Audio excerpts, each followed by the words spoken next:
Assalamualaikum warahmatullahi wabarakatuh. Sebelumnya perkenalkan saya Andreas Wisono dari Prodi Pendidikan IPS. Oke, baik. Di sini kita akan membahas terkait dengan sistem pendidikan nasional dan tentunya implementasinya seperti apa. Nah, oke, sebelum kita membahas lebih dalam, tentunya kita juga punya dasarnya. Dasarnya terkait sistem. Sistem itu apa? Jadi sistem secara bahasa Latin atau bahasa Yunani itu bisa disebut sebagai sustema. Sustema ini merupakan kesatuan yang terdiri dari komponen-komponen.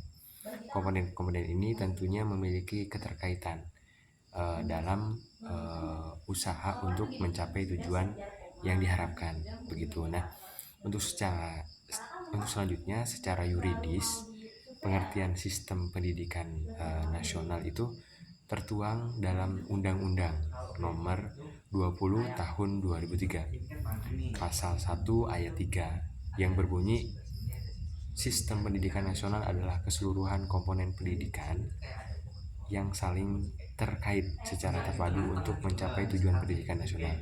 Jadi sistem ini sebagai landasan di mana adanya keterkaitan berbagai aspek yang tentunya menunjang tujuan dari pendidikan nasional itu sendiri.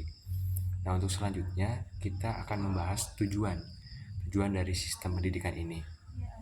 Nah, tujuan ini tentunya tertuang yang sudah dijelaskan tadi dalam undang-undang, yang mana untuk mengembangkan potensi peserta didik.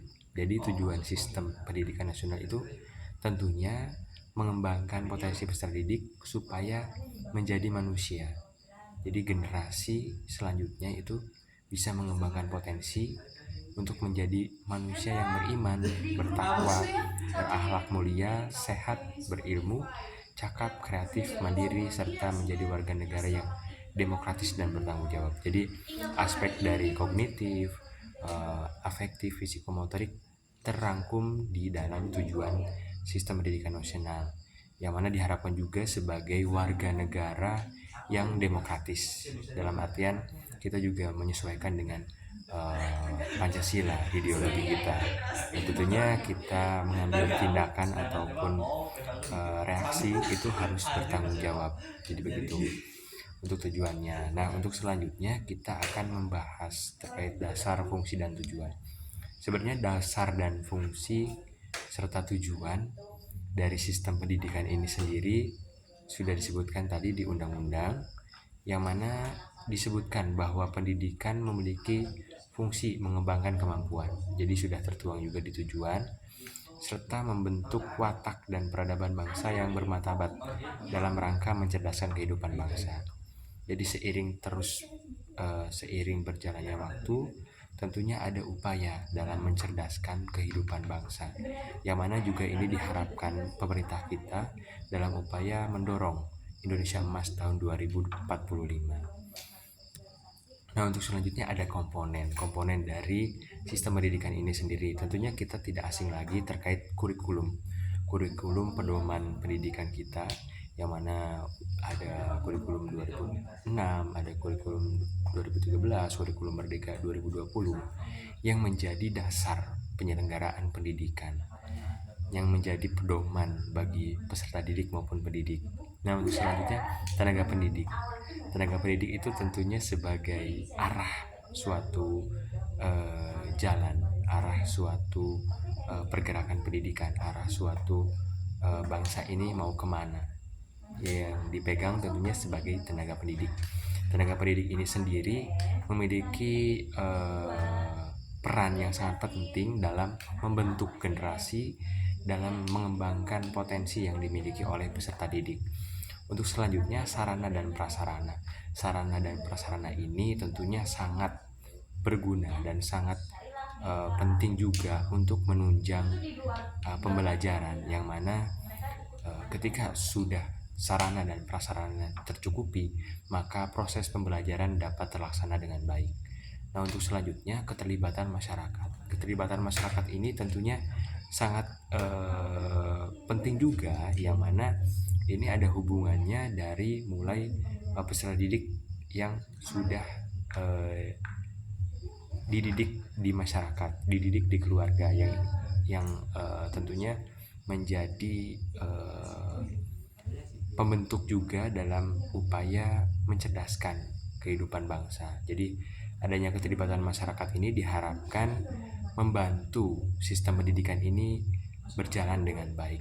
Terus selanjutnya ada teknologi pendidikan. Teknologi ini tentunya menunjang proses pembelajaran, yang mana seiring berjalannya waktu teknologi pendidikan ini harus menyesuaikan perkembangan zaman.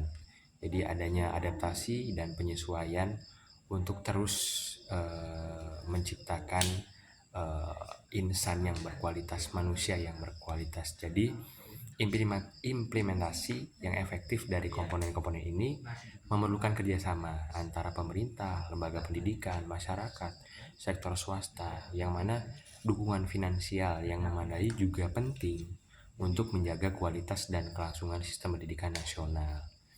Nah, untuk selanjutnya implementasi dari sistem pendidikan nasional itu sebenarnya banyak sekali, dimulai dari perencanaan kurikulum, terus ada pelatihan guru, penyediaan sarana prasarana, serta pemantauan dan evaluasi secara berkala.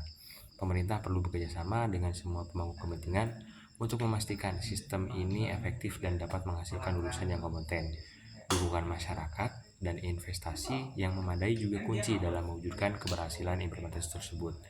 Jadi di implementasi ini kita dapat simpulkan bahwasanya sistem pendidikan ini harus kita dorong, harus kita upayakan untuk terus beradaptasi, menyesuaikan perkembangan zaman.